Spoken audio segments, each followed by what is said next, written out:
Deus, tá? E nossa meditação para hoje à noite, é, eu sei que é um tempo meio conturbado para todos, né? Sem exceção, todos estão na mesma situação. E eu lancei esse tema para hoje, né? O que necessitamos? O que realmente estamos precisando? Parece que estamos vivendo um tempo de carência, um tempo de necessidade, uma, uma dificuldade generalizada. E então, o que realmente nós necessitamos? E a resposta já está aqui, né? Livramento e orientação divina. Isso com base no texto que vamos meditar hoje, que é o Salmo de número 143. Pode abrir a Bíblia. É, claro que a resposta, além disso, poderia incluir mais coisas, mas à luz do Salmo que nós iremos meditar, iremos perceber essa verdade. Salmo de número 143. Eu insisto para que você esteja usando a sua Bíblia, não apenas ouvindo, não apenas vendo o que vai ser projetado, mas que você use a sua Bíblia. Pegue o hábito de usar a sua Bíblia, de fazer anotação, de sublinhar e principalmente de voltar nesses textos depois. É muito bom você voltar depois, relembrar, ir um pouco além daquilo que foi tratado, certo? E que Deus nos abençoe. Salmo 143, eu irei ler apenas os 2 primeiros versículos, mas você mantém a Bíblia aberta que nós vamos olhar todo o Salmo. Atende, Senhor, a minha oração. Dá ouvidos às minhas súplicas. Responde-me segundo a tua fidelidade, segundo a tua justiça. Não entres em juízo com o teu servo, porque à tua vista não há justo nenhum vivente. Amém. Que Deus nos abençoe em nome de Jesus. Amém, queridos. Olhando para o nosso texto, né? Eu sempre gosto de pregar de forma expositiva e passando pelo texto e analisando o conteúdo do nosso texto para que no final você possa ter entendido aquele texto que foi lido, que foi analisado, certo? Então, nós vamos sempre dessa forma, passando por todo o texto aqui, observando, entendendo o que Deus está falando através. Então, os 2 primeiros versículos que nós lemos são esses aqui. Ele inicia, e veja, é uma oração. Ele está falando com Deus. Atende, Senhor, a minha oração. Então, ele está orando a Deus.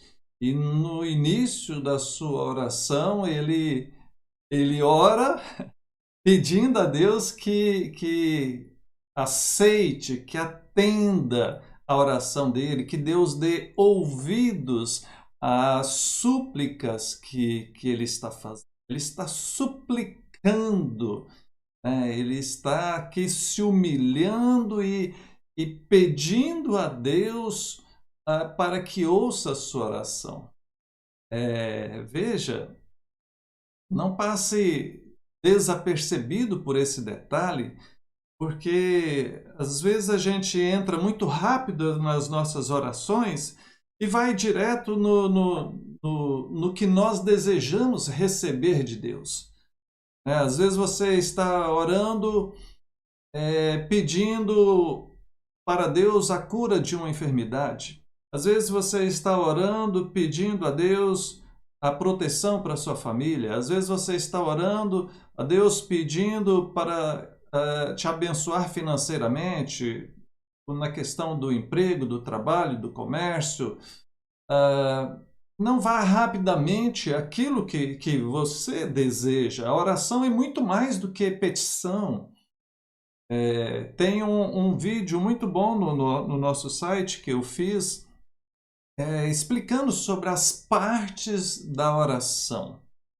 E se você tem dúvida, eu recomendo que você assista esse vídeo, você tire as suas dúvidas.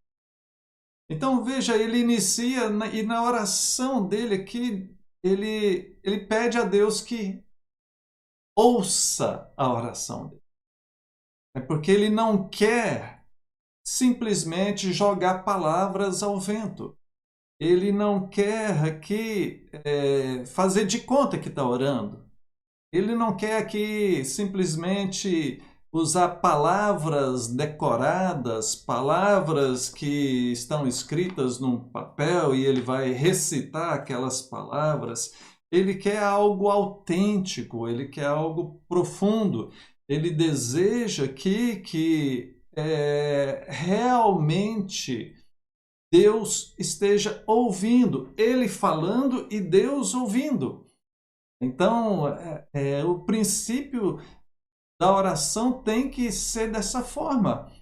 Porque de que adiantaria? De que adiantaria você ficar 2 horas de joelho fazendo oração se você soubesse que Deus não iria ouvir nada daquilo?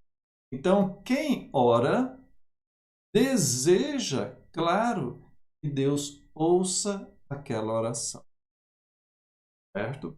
Então, é por isso que ele inicia dessa forma. Atende, Senhor, minha oração. Dá ouvidos, Senhor. Responde-me segundo a tua fidelidade, segundo a tua justiça. E aqui entra já um segundo detalhe importante. Ele pede para que Deus o responda baseado não no que ele está pedindo, mas baseado no próprio Deus, na fidelidade do próprio Deus, na justiça do próprio Deus. Ele apela para a fidelidade e a justiça do próprio Deus. Deus que é fiel, Deus que é bom, Deus que é justo. Então ele não de forma alguma ele usa os seus próprios méritos, muito menos méritos de qualquer outra pessoa que pudesse interceder ou intermediar por ele. Há aqueles que acreditam na intermediação de outras pessoas, mas ele não demonstra isso. Ele pede aqui que Deus responda baseado no caráter do próprio. Verso 2: Não entres em juízo com o teu servo, porque à tua vista não há nenhum justo nesse mundo. E aqui ele reforça esse pensamento, né, para Deus perdoar ele, para Deus não olhar para a maldade dele, a incapacidade dele, ou a injustiça dele, porque aos olhos do Senhor nós somos maus. Aos olhos do Senhor nós erramos. Aos olhos do Senhor nós falhamos, nós somos pecadores. Então ele clama pela misericórdia. Aqui no verso 2 ele está apelando, clamando pela misericórdia de Deus. Misericórdia é o ato de Deus não nos punir como nós mereceríamos. Nós mereceríamos punição por conta do nosso pecado, por conta do nosso coração mau, mas Deus então usa de misericórdia e não nos castiga. Ele prossegue na sua oração, verso 3, e agora ele começa a narrar, né, depois disso, depois de apelar ali para Deus estar ouvindo, Deus usar da sua fidelidade, da sua justiça, de Deus o perdoar. Aí agora, então, ele começa, depois disso, ele começa a narrar o que está acontecendo com ele.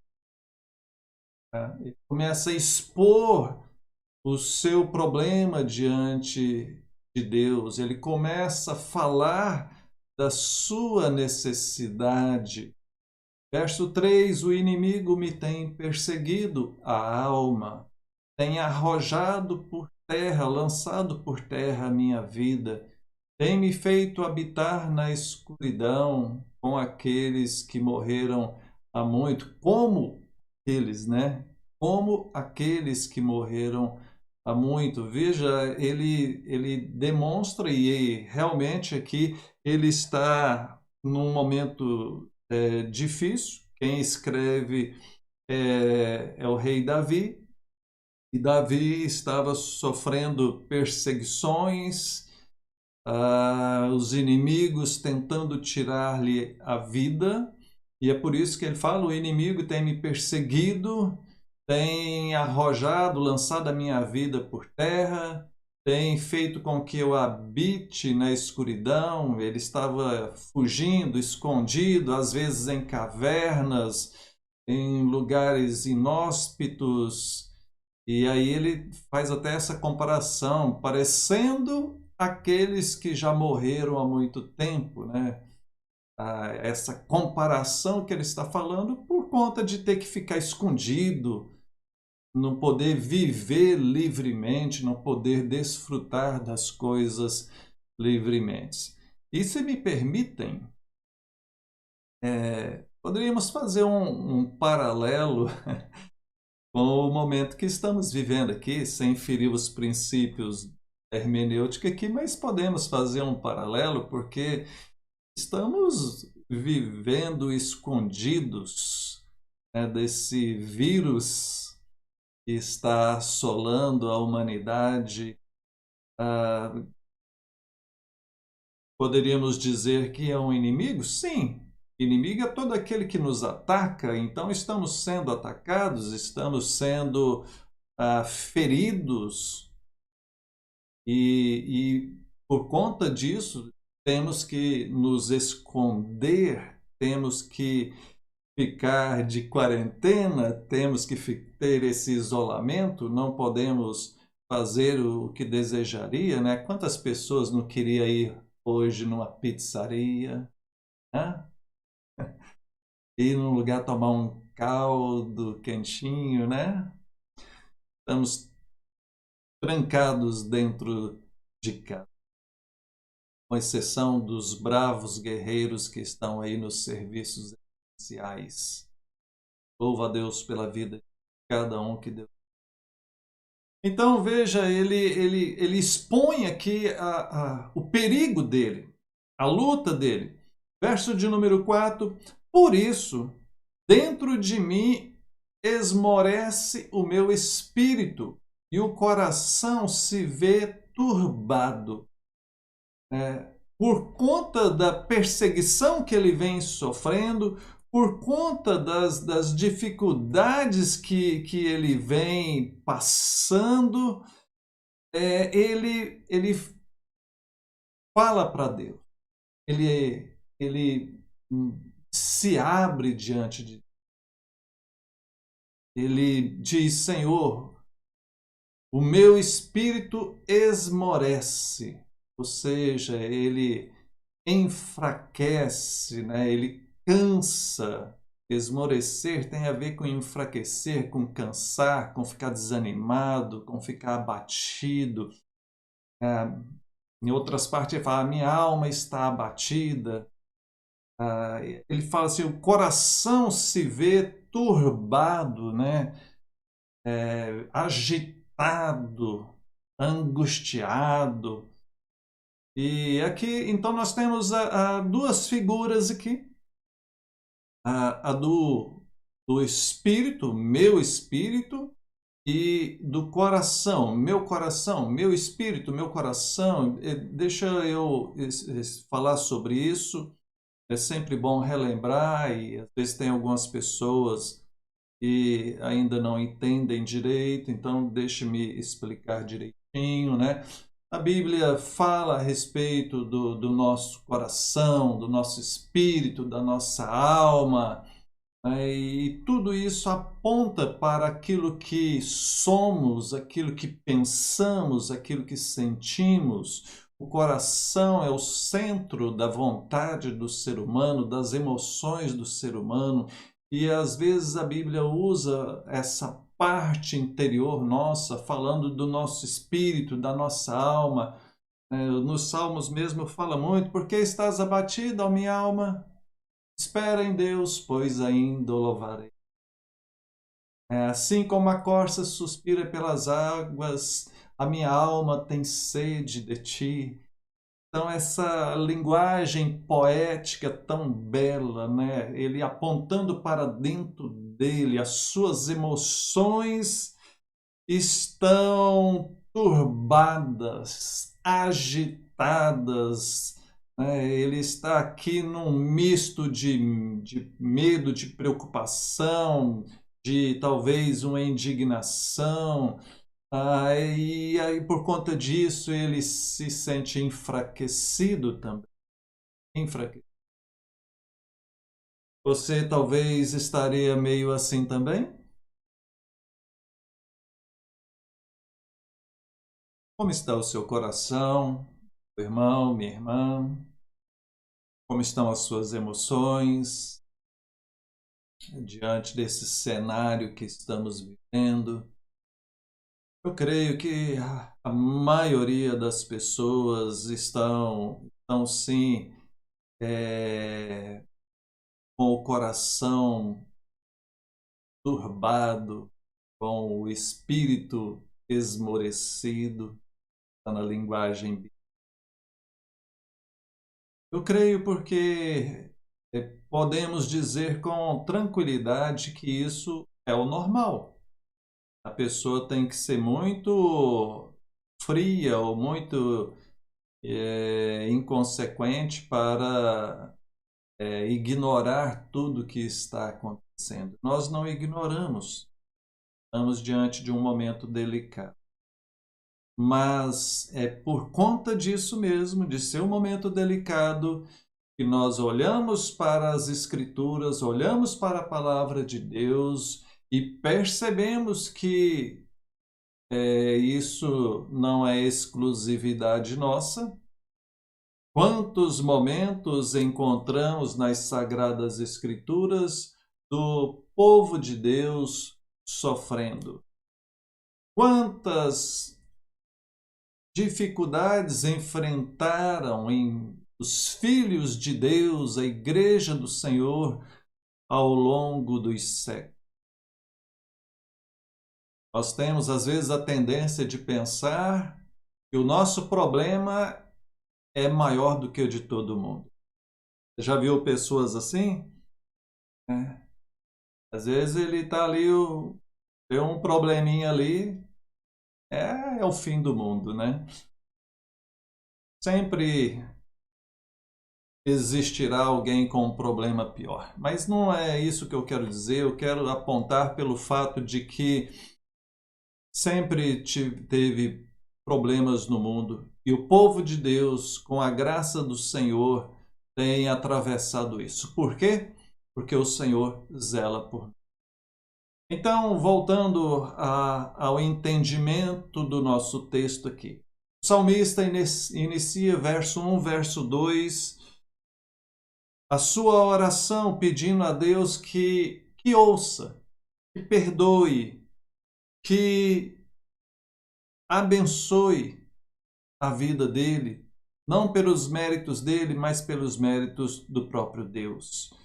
Verso 3 e 4, ele expõe aqui o que é que está acontecendo com ele, ele mostra o que está acontecendo, ele está sendo perseguido, ele está correndo risco de morte, ele está tendo que viver escondido, ele perdeu a dignidade, ele perdeu o seu próprio sentido de vida e é por isso que ele está abatido, ele está perturbado. Verso de número 5.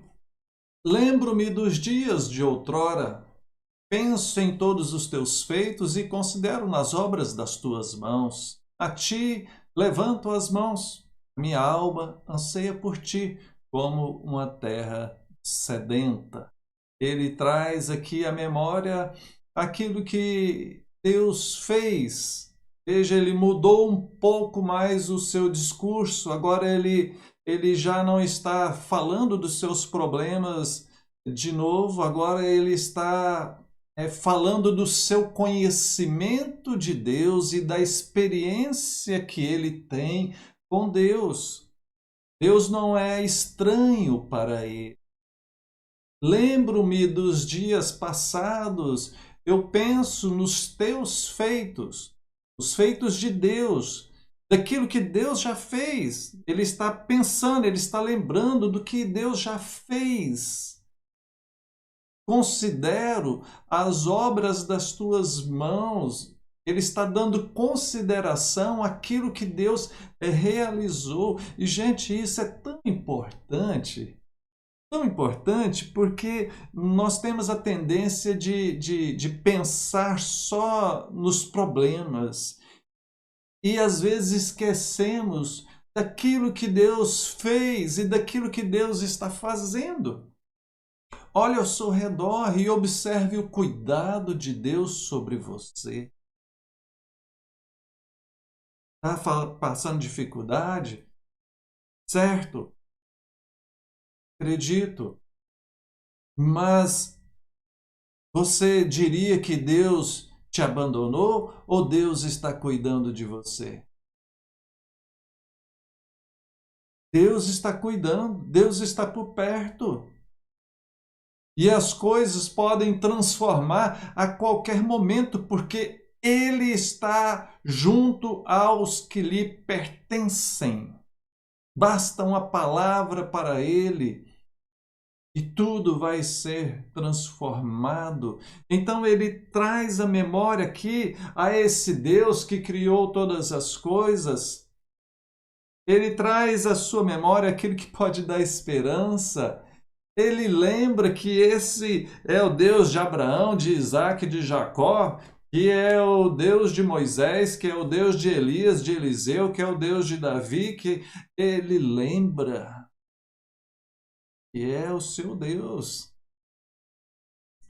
Ele lembra de tudo aquilo que ele já ouviu e de tudo aquilo que ele já experimentou na sua própria mão e ele na sua própria vida.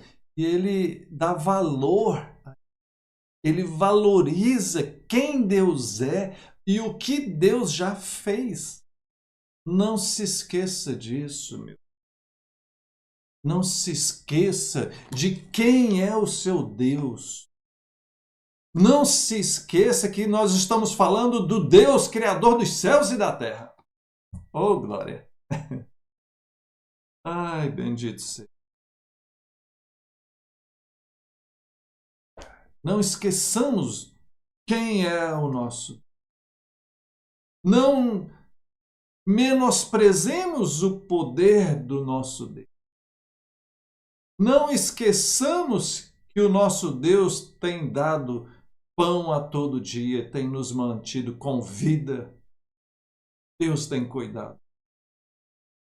Deus tem cuidado de Deus tem cuidado de você. Porque se Deus te abandonasse, você não existiria mais. Você está vivo.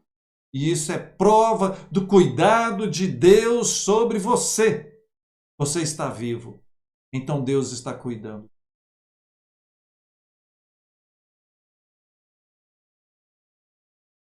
Verso de número 6. A ti levanto as mãos. A minha alma anseia por ti como uma terra sedenta. Ah, queridos, Olha, eu não estou com pressa. A palavra do Senhor é tão maravilhosa. A ti, Senhor, levanto as mãos. A minha alma anseia por ti, como uma terra sedenta. Figura aqui é daquela terra que está seca, uma terra árida, aonde a semente não consegue germinar, aonde não tem vida ali. Mas quando a água vem, quando a chuva vem sobre aquilo que parecia morto, ali gera vida. A reação que cria naquilo gera vida, ambiente propício para o nascimento da plantação. Quando a bênção do Senhor vem, quando a graça do Senhor vem, quando nós nos voltamos de todo o nosso coração para o Senhor, é como uma terra sedenta que recebe a chuva sobre si e começa a produzir. E Jesus deixou isso muito claro, essa figura muito clara, quando ele conta ali a parábola do semeador. O semeador saiu para semear e uma semente cai na beira do caminho, outro cai entre os espinhos, outro cai no meio das rochas, mais um cai em terra. Aquele que cai em terra boa produz, sabe? E isso tem tudo a ver com a maneira com que nós olhamos, da maneira com que nós cremos no Senhor. Se os teus olhos forem bons, ou se os seus olhos forem maus, como o próprio Senhor Jesus disse, é olhar para o Senhor com atitude de fé, com atitude de adoração. Verso 6, estamos no verso 6. A ti, Senhor, levanto as mãos. Atitude de adoração, de rendição.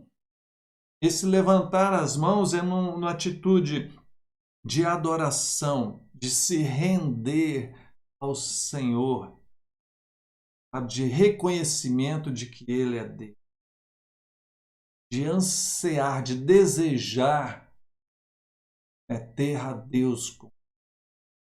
Verso 7, dá-te pressa, Senhor, em responder-me. O Espírito me desfalece. Não me escondas a tua face para que eu não me torne como os que baixam a água. Mais uma vez, agora ele muda o seu discurso e pede ao Senhor que o responda. Mais uma vez, ele intercede a favor da sua própria oração. Ele intercede pedindo a Deus que ouça, que responda a ele, porque ele está com esse espírito angustiado, desfalecido. Não me escondas a tua face, ou seja, não deixe de me responder. Não me ignores, ouça minha oração, para que eu não me torne como aqueles que estão morrendo sem o socorro. E aqui partimos para a última parte, esse é o último slide antes da nossa conclusão, e eu agrupei aqui o restante desses versículos, porque temos aqui uma análise muito interessante. Ele iniciou falando, atende, Senhor, atende a minha oração. E agora, nesses versículos aqui, observe que ele vai pedindo várias coisas ao mesmo tempo a Deus. Ele começa no verso 8, faze-me ouvir pela manhã da tua graça, pois em ti confio, mostra-me o caminho por onde devo andar, porque a ti eleva a minha alma. Faze-me ouvir, mostra-me. Ele está falando a respeito dos seus ouvidos e dos seus olhos, que eu possa ouvir, que eu possa ver. Ouvir o quê? Ouvir a respeito da graça do Senhor. A graça do Senhor é a bondade do Senhor, é o cuidado do Senhor. Mostra-me o quê? Mostra-me o caminho por onde eu devo andar. Agora eu pergunto para você, meu irmão, minha irmã. Você tem ouvido pelas manhãs, no início do seu dia, você tem ouvido sobre a bondade de Deus? Você, ao longo do seu dia, você ouve a respeito de Deus? Você lê a Bíblia, você vê um devocional, você ouve uma canção de louvor a Deus?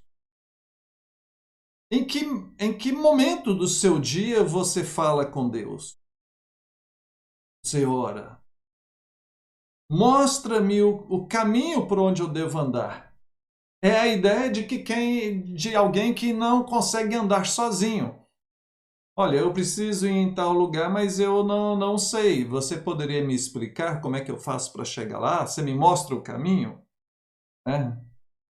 Nós temos o GPS. Não sei o caminho. Põe no GPS, o GPS vai te mostrando o caminho. Ah, aqui é o GPS.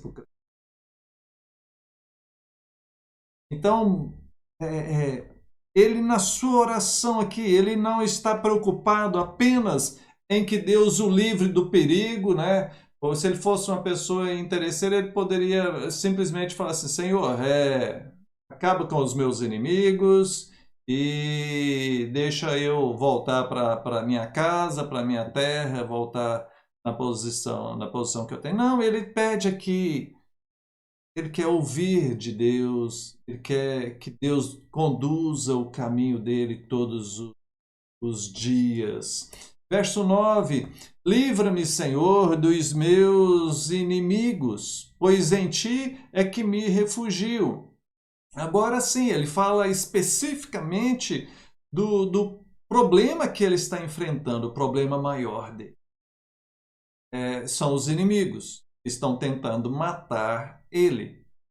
Então, livra-me, Senhor, dos meus inimigos, pois em ti eu me refugio.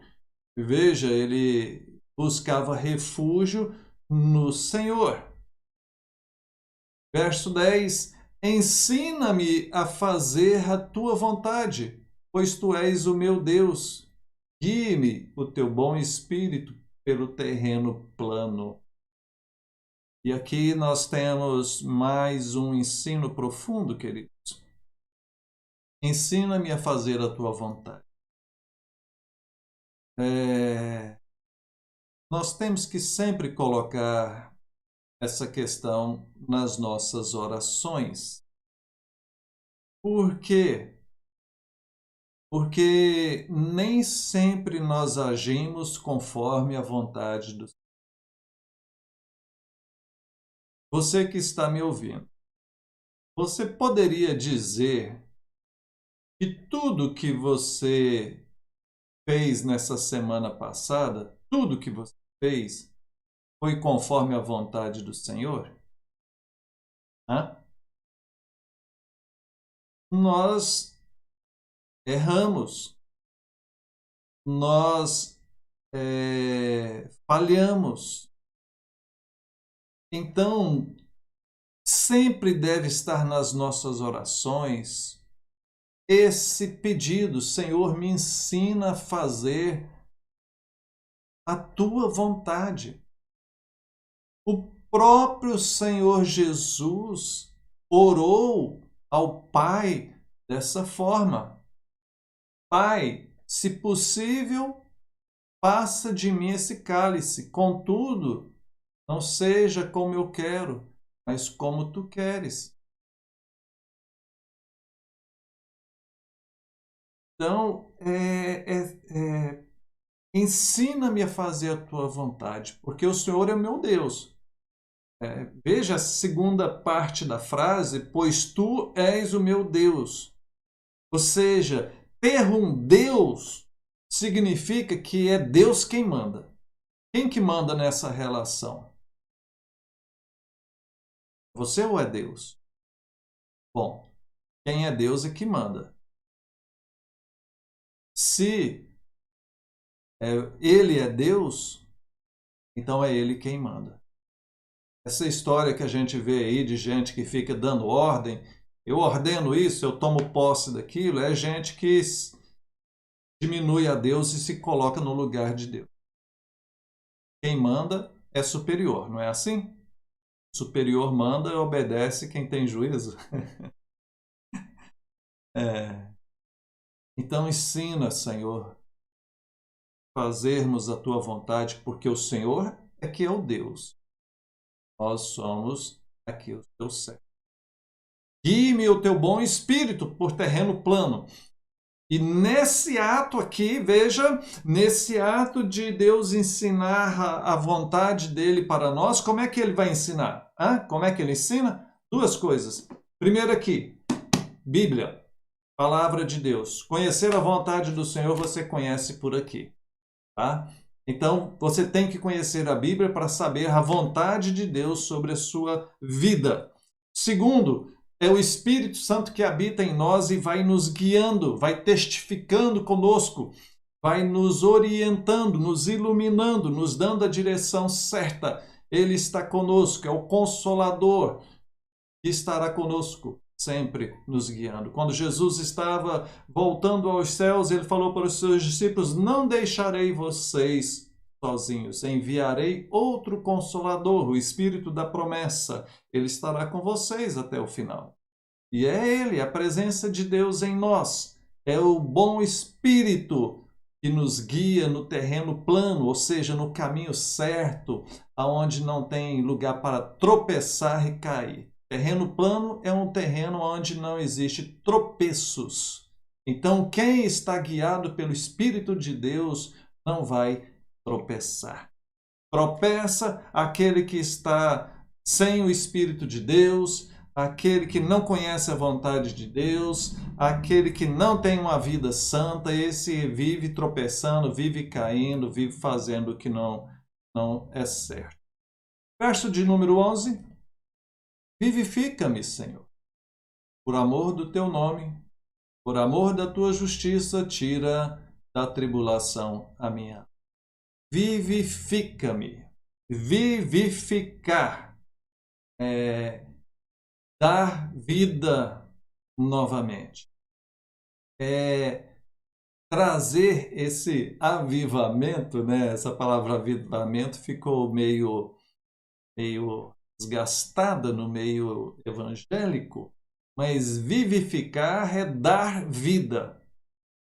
Vivifica-me, Senhor, me dê vida por amor do teu nome. Ele está pedindo isso porque ele estava vivendo de uma forma ali muito complicada, escondido. Ele fala, ele chega ao ponto de falar lá no início que é como aqueles que já morreram, né? Ele não estava sentindo prazer na sua vida. Então, traz vida novamente, Senhor. E aí eu me lembro novamente das palavras do Senhor Jesus. Quando ele diz: eu vim para... Completa a frase. Eu vim para que tenham vida. Eu vim para que tenham vida e a tenham em abundância. Jesus veio para que tenhamos vida e seja uma vida em abundância. E o salmista clama: vivifica-me, Senhor, por amor do teu nome, por amor da tua justiça, tira da tribulação a minha alma. E por fim, o verso 12: e por tua misericórdia dá cabo dos meus inimigos e destrói todos os que me atribulam a alma, pois eu sou teu. Então aqui ele encerra a sua oração voltando ao seu problema principal diante de Deus, que no caso era a sua perseguição, tendo risco de morte. Ele então clama a Deus para que Deus o livre dos inimigos que estavam tentando matá-lo, aqueles que estavam trazendo toda essa tribulação sobre ele. E ele pede isso aqui com base na misericórdia de Deus. Veja, verso 12: por tua misericórdia, livra dos inimigos. E ao apelar para a misericórdia de Deus, como eu já falei, ali atrás ele mencionou, ele mais uma vez pede a Deus que tenha paciência com ele, porque ele sabia que ele não era melhor que ninguém. Sabe, queridos? Se Deus fosse eliminar todas as pessoas más, nós estaríamos no meio, porque nós também somos maus. Então, é pela misericórdia de Deus, é pela bondade de Deus, é pelos méritos de Jesus Cristo, nosso Senhor e Salvador. Então, queridos, veja, atende, Senhor, a minha oração. Que oração fantástica desse homem. Que oração maravilhosa deste homem. Ele não fica apenas no problema que ele está. Ele pede para Deus o ouvi-lo. Ele se lembra dos feitos do Senhor. Ele exalta, ele adora, ele louva ao Senhor. Ele pede a Deus que guie os caminhos dele, que dirija para onde que ele vai caminhar. Ele pede para Deus fazer com que ele seja uma pessoa melhor, que ele entenda melhor a vontade de Deus. Ele não quer apenas a solução, ele quer ser alguém melhor. Ele quer se aproximar mais de Deus. Concluindo, o que a humanidade realmente precisa, irmãos? O que realmente estamos necessitando? Só que Deus acabe com essa pandemia e restabeleça o sistema econômico? É só isso? Se Deus acabar com esse vírus e a economia melhorar, tá tudo jóia? Você vai ficar 100% com Deus? É isso? É só isso que tá precisando? É só melhorar a sua situação financeira? É só melhorar a sua saúde? É isso? É só isso que você espera de Deus? É só para isso que você busca Deus? O que realmente essa humanidade está precisando? Será o que está faltando nesse mundo? Será que está faltando mais juízo? Será que está faltando mais boa vontade? O que está faltando nesse mundo?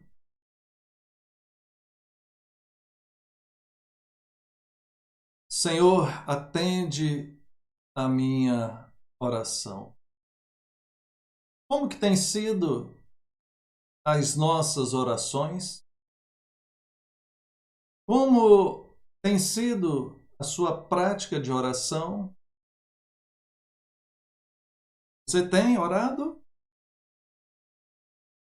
E nas suas orações você tem colocado o que diante de Deus? Qual tem sido o conteúdo, a profundidade das suas orações? desse relacionamento com Deus.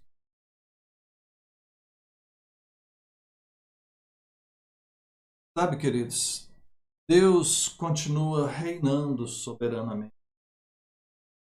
E nós precisamos, na verdade, confiar em Deus. Confiar em Deus não apenas no sentido de acreditar, de dar um voto de confiança, mas de confiar, de entregar. O que a humanidade necessita, o que esse mundo está precisando, é de Deus, é de acreditar em Deus, é de se arrepender dos seus pecados, é de mudar de vida. Nós não podemos buscar a Deus de uma forma mesquinha, pensando apenas nos nossos interesses, na solução dos nossos problemas. Nós precisamos buscar a Deus porque Ele é Deus. E isso é suficiente. E mais, porque Ele nos ama. E isso é suficiente. E mais, porque Ele se sacrificou enviando Jesus por nós. E isso é plenamente. Precisamos fazer da busca de Deus, da fidelidade a Deus, da entrega total a Deus, do amar a Deus de toda a alma, de todo entendimento, de todo o coração. Temos que fazer disso o nosso estilo de vida. Nós estamos num momento que precisamos mudar de vida. Está todo mundo aí falando, os especialistas, o mundo não vai ser mais o mesmo, a sociedade vai mudar. Espero eu que mude para mais próximo de Deus. Espero eu que realmente as pessoas entendam que o que está faltando nesse mundo é Deus. Espero que pelo menos você que está me ouvindo entenda isso e viva isso. Vamos orar? Deus bendito, louvado seja o teu nome. Agradecemos por esta palavra e te pedimos, perdoa nossas falhas em Jesus e abençoa-nos para que possamos ser mais fiéis, para que tenhamos uma verdadeira mudança de vida. Em nome de Jesus. Amém. Amém, queridos.